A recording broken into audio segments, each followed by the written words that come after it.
योग वशिष्ठ महारामायण सुनते रहने के लिए हमारे चैनल को सब्सक्राइब करें और बेल आइकन जरूर दबाएं।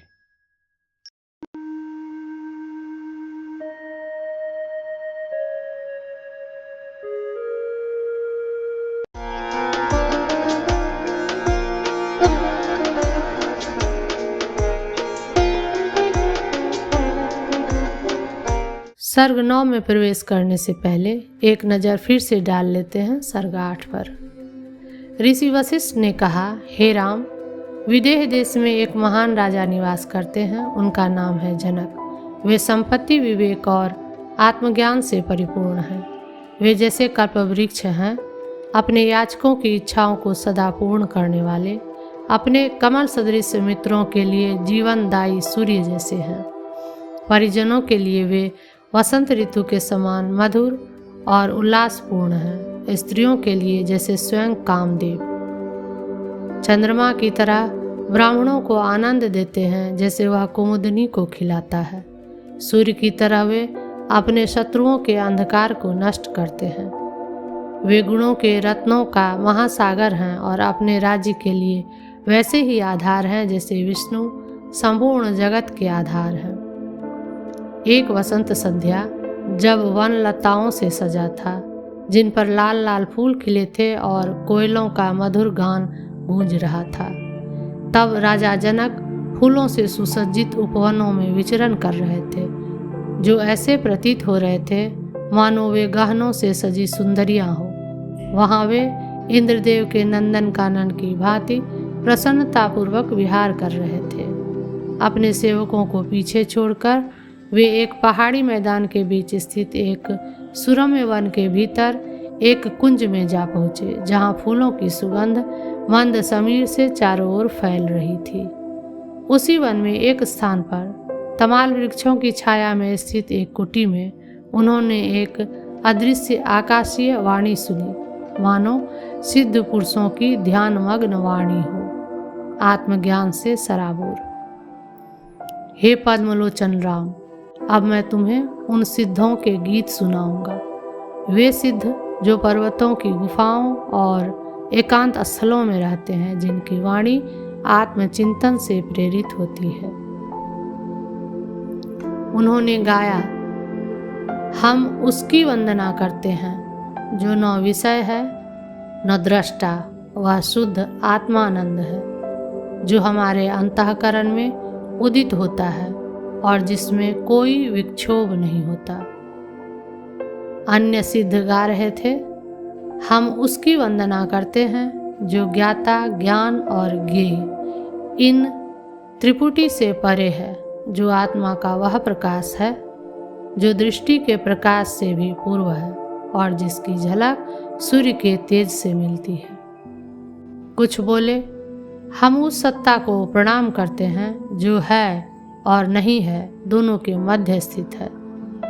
कुछ सिद्धों का गायन था, हम उस परम सत्ता की वंदना करते हैं जो सब कुछ है, जो सब का स्वामी है, जिसमें सब उत्पन्न हुए, जिसके लिए सब कुछ है, जिसमें सब स्थित है और जिसमें अंततः सब विलीन हो जाता है। अन्य बोले, हम उस परमात्मा आत्मा की आराधना करते हैं जो अ से आरंभ होकर ह पर पूर्ण होती है, जिसका उच्चारण हम अपने हर श्वास और प्रश्वास में करते हैं, अर्थात मैं वही हूँ। कुछ ने कहा, जो अपने हृदय की गुहा में स्थित प्रभु को छोड़कर बाहरी चीज़ों की ओर भागते हैं, वे उस कौस्तुभ मणि को छोड़कर कांच के टुकड़ों को खोजने वाले मूर्ख हैं। अन्य बोले, जो समस्त सांसारिक इच्छाओं को त्याग देता है, वह उस एक को प्राप्त करता है जो सबकी आकांक्षा का विषय है। एक बार वह मिल जाए तो हृदय की सब विषैली वासनाएं जड़ से नष्ट हो जाती है। किसी ने गाया, जो यह जानकर भी कि संसार नीरस और क्षणिक है, फिर भी उसमें मन लगाता है, वह मनुष्य नहीं, मूर्ख गधा है। एक स्वरगुजा, जो इंद्रिय वासनाओं के सर्पों को, जो शरीर की गुफाओं से निरंतर निकलते रहते हैं, विवेक की गदा से नष्ट नहीं करता वह आत्मविजय से वंचित है। जैसे इंद्र ने वज्र से पर्वतों को तोड़ा, वैसे ही वासनाओं का संहार करना चाहिए। अंत में सिद्धों का यह दिव्य गीत गूंजा। मनुष्य को उस निर्मल सुख को प्राप्त करने का प्रयास करना चाहिए जो स्थिरता में निहित है।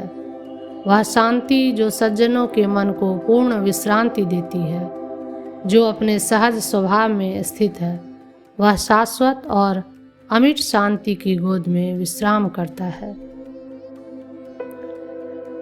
जनक का यह अनुभव उनकी आत्मा की दिव्यता का प्रतिबिंब है। उन्होंने वनों में जाकर जो सुना वह बाह्य नहीं था, बल्कि उसके भीतर की जागृति का आह्वान था। यह सिद्ध वाणी आत्मा की अमर पुकार है, जो हमें स्मरण कराती है कि परम शांति, स्थिरता और आनंद सब हमारे भीतर ही विद्यमान है। और अब आइए आगे जानते हैं विस्तार से सर्ग 9 को। सर्ग 9 उपशम प्रकरण।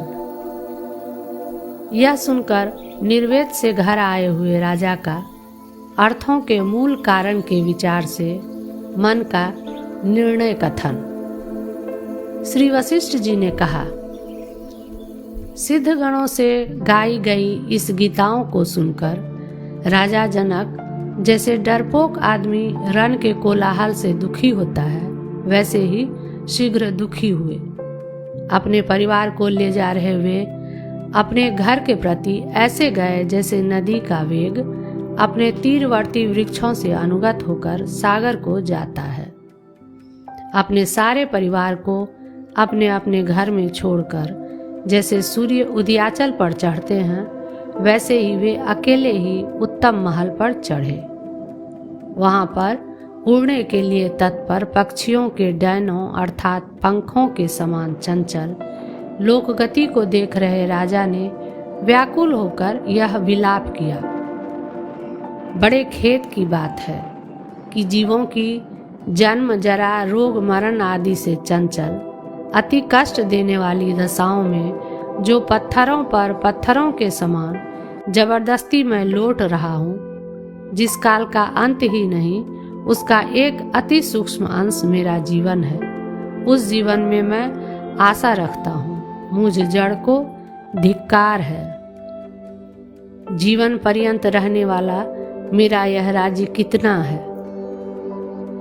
केवल इससे ही संतुष्ट होकर मैं मूर्ख के समान आने वाले दुखों के प्रतिकार की चिंता के बिना क्यों बैठा हूँ। मैं आदि और अंत में अनंत हूँ, मध्य में तुच्छ थोड़ा सा जीवन वाला हूँ। जैसे बालक चित्र में लिखे गए चंद्रमा से ही आश्वासन को प्राप्त होता है, जो कि चंद्रमा की बुद्धि से ज्ञात है, न कि वास्तविक चंद्रमा है, वैसे ही आत्म रूप से ज्ञात इस देह से मैं व्यर्थ आश्वासन को क्यों प्राप्त हुआ। किस इंद्रजालिक ने प्रपंच रहित इंद्रजाल द्वारा मुझे मोहित किया। ओह, कष्ट है कि मैं अत्यंत मोहित हो रहा हूँ। जो सत्य है, जो एकमात्र सुख रूप है, जो अपरिच्छिन्न है और जो अजन्य है, ऐसी कोई वस्तु इस संसार में है ही नहीं। मेरी बुद्धि कहाँ विश्रांत हो। यदि कोई शंका करे, दूर देश में शायद कोई वैसी वस्तु प्रसिद्ध हो, इस पर नहीं ऐसा कहते हैं। दूरस्थ रूप से प्रसिद्ध भी जो कोई वस्तु है, वह वस्तुतः समीपस्थ ही है, क्योंकि वह मेरे मन में विद्यमान है। मन देह के बाहर दूर तो जाता नहीं है। यदि वह दूर जाए तो दूर में ही उसकी प्रतीति का अनुभव होगा, न कि हृदय में। हृदय में ही सब लोग बाह्य वस्तु के बोध का अनुभव करते हैं। इसलिए भीतर भासमान दूर आदि की कल्पना भी वास्तविक नहीं है, किंतु अनर्थ ही है। अतः दूर आदि की कल्पना त्याज्य ही है, उपादेय नहीं है। ऐसा निश्चय करके मैं बाह्य अर्थ की भावना का त्याग कर रहा हूँ। लोगों के भोग के लिए धनोपार्जन आदि में प्रवृत्ति रूप जो आवेग है वह जल की भंवरी की तरह नश्वर तथा जन्म मरण आदि दुख हेतु प्रायः देखा गया है। इसीलिए आज भी विषय सुख के प्रति मेरी यह आस्था कैसी? प्रतिवर्ष, प्रति मास, प्रतिदिन, प्रति क्षण जो दुख से निविड़ सुख है वह दुख ही है। इस संसार में कुछ काल तक देखे गए तदंतर तुरंत नष्ट हुए स्वराज्य आदि पद का अत्यंत तुच्छ होने के कारण चिंतन भी मैंने नहीं किया। सर्वोच्च जो ऐन्द्र, प्राजापत्य आदि पद हैं उनका अच्छी तरह विचार किया, किंतु जहाँ विवेकी पुरुषों की आत्यंतिक विश्रांति होती है वैसी कोई वस्तु यहाँ है ही नहीं। आज जो बड़े लोगों के मस्तक पर विराजमान यानी महत्तम है वे कुछ ही दिनों में नीचे गिर जाते हैं। हे दुष्ट चित्त, भला बतलाओ तो सही, महत्ता में अर्थात राज्य आदि के वैभव के उत्कर्ष में मेरा क्या विश्वास हो? मैं बिना रस्सी के ही बंधा हूँ, बिना पंख के ही कलंक से युक्त हूँ, सबसे ऊपर स्थित होकर भी नीचे गिरा हूँ। ओह, स्वरूप में मेरी जो स्थिति है वह नष्ट हो गई। यद्यपि मैं बुद्धिमान हूँ तथापि जैसे सूर्य के सामने प्रकाश को आच्छादित करने वाला काला मेघ आता है वैसे ही मेरे सामने आत्म प्रकाश को आच्छादित करने वाला यह मोह कहाँ से आया? ये महाभोग मेरे कौन है? ये बंधुगण मेरे कौन है? जैसे बालक भूत के भय से व्याकुल हो उठता है वैसे ही मैं इसमें ममता रूप संबंध की कल्पना से व्याकुल हो गया हूँ। इस भोगों में जरा मरण को प्राप्त कराने वाली एवं उद्वेग देने वाली इस आस्था को मैं स्वयं ही क्यों बांध रहा हूँ? यह भोग और बांधव आदि की संपत्ति भले ही अच्छी तरह से चली जाए या रहे, इसके प्रति मेरा क्या आग्रह है? बुद्ध की शोभा की भांति यह मिथ्या ही इस प्रकार प्राप्त हुई है। पृथु, मरुत आदि चक्रवर्ती राजाओं के वे महाविभव, वे सुंदर गुण वाले स्नेहयुक्त बांधव सभी इस समय जब स्मृति शेष हो गए हैं यानी वे विद्यमान नहीं हैं, तब भी वर्तमान में भी क्या आस्था? प्राचीन राजाओं के प्राक्तन धन कहाँ गए? पूर्व कल्पीय ब्रह्मा के प्राचीन जगत कहाँ गए? यानी सभी नष्ट हो गए। तो फिर धन आदि में मेरी क्या आस्था हो? जैसे जल में बुद्ध काल से नष्ट हो जाते हैं वैसे ही लाखों इंद्र काल द्वारा नष्ट कर दिए गए। इसलिए यदि मैं जीवन में आस्था बांध रखूं तो विवेकी लोग हंसेंगे। करोड़ों ब्रह्मा नष्ट हो गए, सृष्टि परंपराएं बीत गई, धूलि की तरह राजा लोग मिट्टी में मिल गए। भला मेरे जीवन में क्या विश्वास है? संसार रूपी रात्रि के दुस्वप्न भूत देहमय अहंता ममता व्यवहार भ्रम में यदि मैं आस्था रखता हूँ तो मेरी इस अविवेकता को धिक्कार है। शरीर सन्निहित वस्तु में अपरोक्षता की कल्पना, शरीर विप्रकृष्ट वस्तु में परोक्ष की कल्पना और शरीर में आत्मता की कल्पना, यह तीन प्रकार की कल्पना असत्य रूप ही है। अहंकार रूपी पिशाच के द्वारा मोहित हुआ मैं क्यों अज्ञ की नाई इतने काल तक विचार रहित होकर स्थित हूँ? मैं इस क्षण निमेष मुहूर्त आदि रूप फैली हुई काल रेखा से प्रतिक क्षण नष्ट हो रही अपनी आयु को देख रहा हूँ, फिर भी मैं न मालूम क्यों नहीं विचार करता हूँ। जिन्होंने ब्रह्मा आदि उत्तम अधिकारियों को अपने चरणों पर झुका दिया एवं विष्णु आदि की देह को खेलने की गेंद की भांति युद्ध आदि के समय आकाश में फेंक दिया, ऐसे काल रूपी रुद्र भी जब महाकाल द्वारा नष्ट कर दिए गए तो हे जीवित आशा, मेरे अंदर तुम क्यों नृत्य कर रही हो?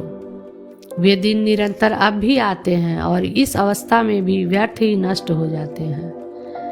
आज तक कोई भी दिन नहीं देखा जिसमें नित्य एक निर्दोष और आनंददायक रस वस्तु प्राप्त हुई हो।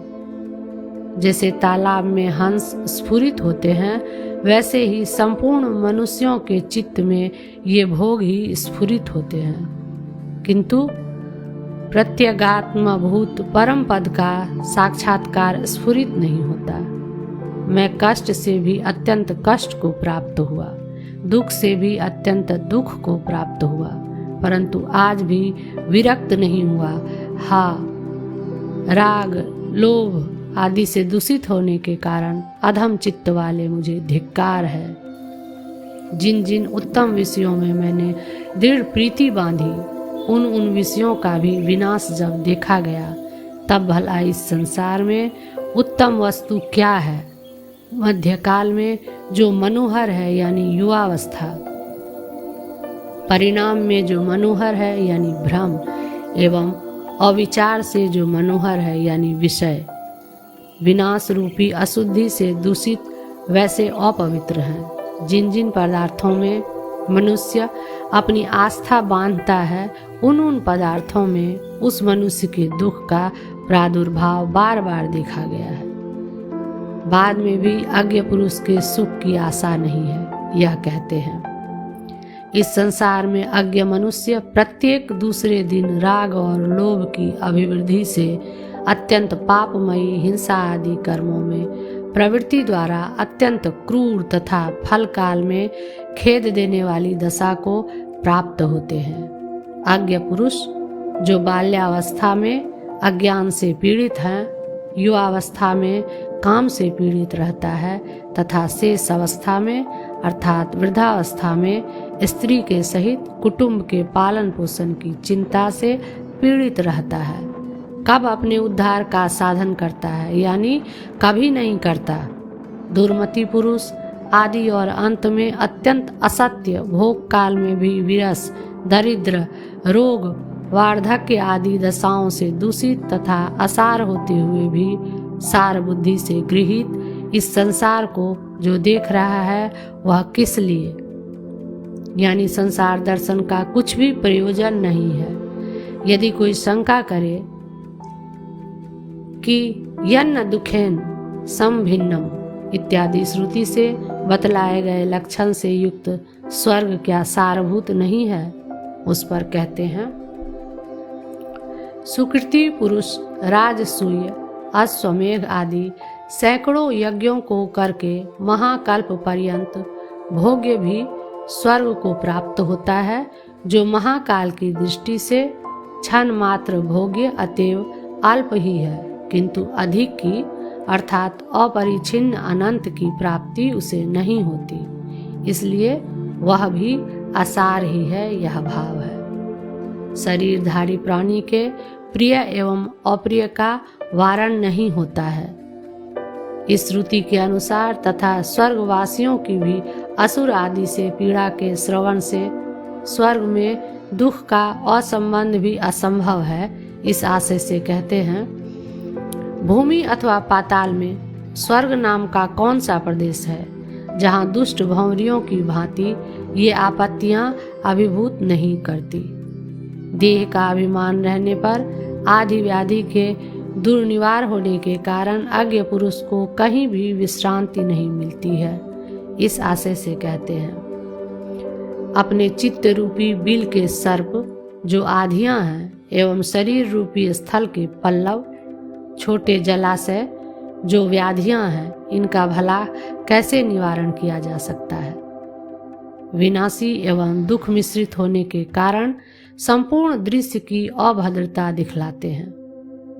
वर्तमान दृश्य के सिर पर विनाश, मनोहर पदार्थों के सिर पर अरम्यता एवं सुखों के सिर पर दुख विद्यमान है। यानी वर्तमान कालिक दृश्य, मनोहर पदार्थ और सुख, ये सभी क्रमशः विनाश, अरम्यता और दुख से व्याप्त है। भला कौन ऐसी मुक्त वस्तु है जिसका मैं आश्रय करूं?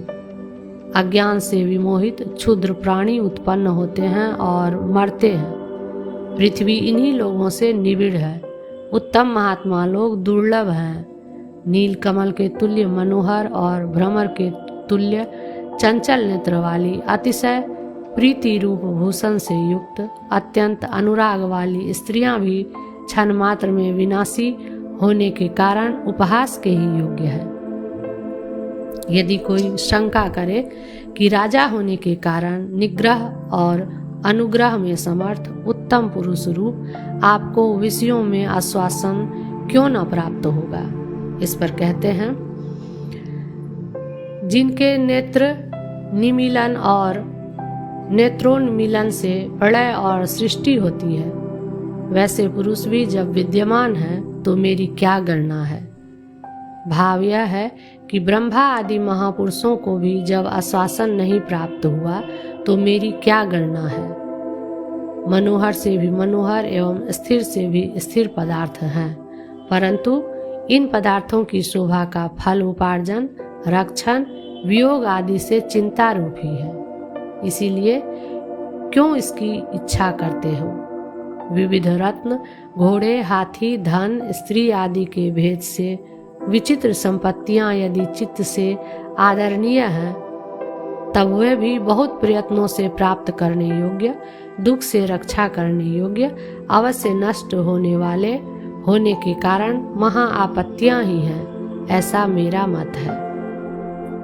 इसी तरह यदि दरिद्रता, बंधुनाश, राज्यनाश आदि आपत्तियां भी साधु संगति, तीर्थ, तपस्या, ज्ञान आदि की प्राप्ति करा देने से विचित्र अतएव कल्याणकार ही है, तो मन में भान हो तो वे भी विवेक, वैराग्य आदि महा आरंभ से युक्त संपत्तियां ही हैं, यो मैं मानता हूँ।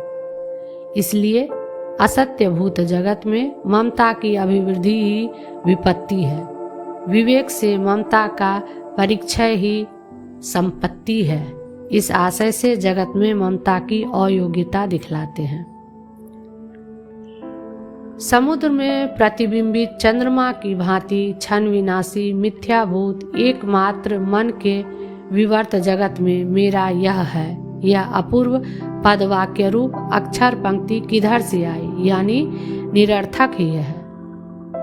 काकतालीय न्याय से अकस्मात और विचार से संपन्न इस जगत स्थिति में भोग लंपट इस मन ने व्यर्थ ही हेय और उपादेय की कल्पना की है।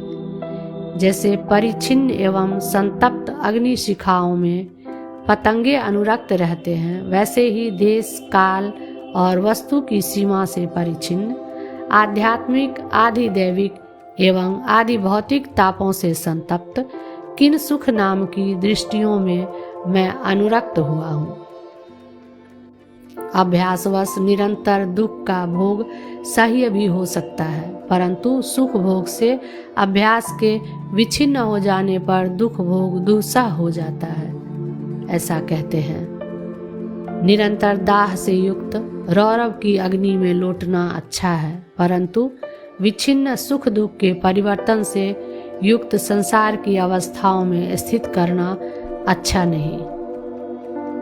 सुख सुख नहीं है, किंतु दुख विशेष रूप ही है, इसका युक्ति से उपादन करते हैं। संसार ही सब दुखों की चरम सीमा है, उसके मध्य में जब देह गिर गई तब कैसे सुख प्राप्त हो सकता है। स्वाभाविक महादुख से पूर्ण इस संसार में जो स्थित हैं, वे लोग जैसे तलवार के आघात की अपेक्षा कोड़े का आघात सुखकर मालूम होता है, वैसे ही महादुख की अपेक्षा कुछ अल्प दुख को ही सुखकर मानते हैं। संसार में आत्यंतिक सुख की सत्ता है ही नहीं, यह भाव है। यद्यपि मैं श्रुति, स्मृति आदि प्रमाणों में कुशल, मेधावी, विचार चतुर हूँ, तथापि छोटे बड़े काष्ठ तथा लोष्ट के तुल्य स्थिति वाला होकर जिन्होंने शास्त्र, लोक, प्रमाण तथा वस्तु का अच्छी तरह विचार नहीं किया है, ऐसे मूर्खों की समानता को प्राप्त हुआ हूँ। अब अपनी प्रमाण कुशलता को संसार के मूल निश्चय से सफल बनाते हैं।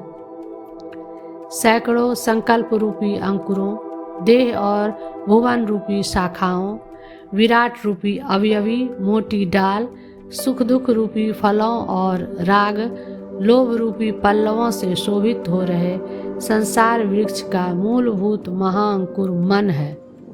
मन का भी रहस्य मुझे ज्ञात है। यह कहते हैं, मैं संकल्प को ही मन समझता हूँ। उस मन का संकल्प के उपशमन द्वारा शोषण करता हूँ, जिससे कि यह संसार रूपी वृक्ष शोष को प्राप्त होता है। आकार मात्र से रमणीय, नाश को प्राप्त कराने वाली मन रूपी बंधन की चपलताओं के परिज्ञात हो जाने पर मैं आज से इनमें रमण नहीं कर सकता।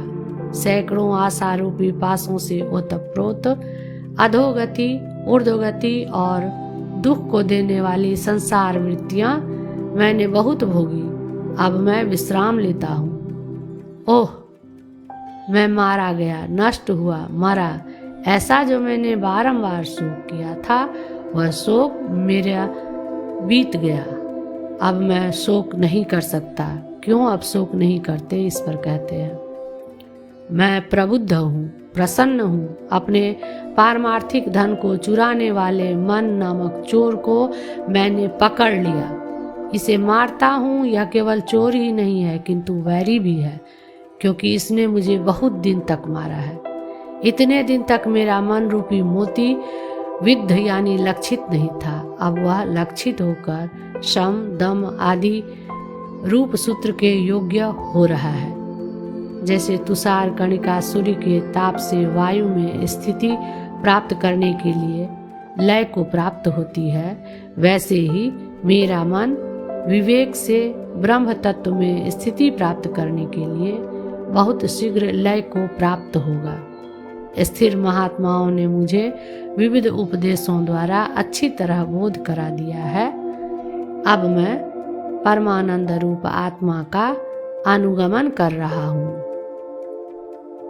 इसलिए मैं कभी भी परमात्म निष्ठा का त्याग नहीं करूँगा। यह कहते हैं, मैं आत्मरूपी मणि को पाकर एकांत में उसी को देख रहा हूँ। मेरी अन्य वस्तु की इच्छा अत्यंत शांत हो गई है। अतः मैं शरद ऋतु में हिमालय आदि पर्वतों पर बादल की भांति सुखपूर्वक स्थित होता हूँ। अब पूर्वोक्त विषय का ही संक्षेप से उपसंहार करते हुए विवेक रूपी गुरु को नमस्कार करते हैं। यह देह मैं हूँ, यह धन राज्य आदि मेरा है। इस तरह स्फुरित विस्तृत असत्य रूप का ज्ञान बल से नाश कर अत्यंत बलवान अंदर स्थित मन रूपी शत्रु को समाधि के अभ्यास से अच्छी तरह मारकर सप्तम भूमिका में विश्रांति रूप प्रशम को मैं प्राप्त हो रहा हूँ। हे विवेक, आपको नमस्कार है। 9वां सर्ग समाप्त।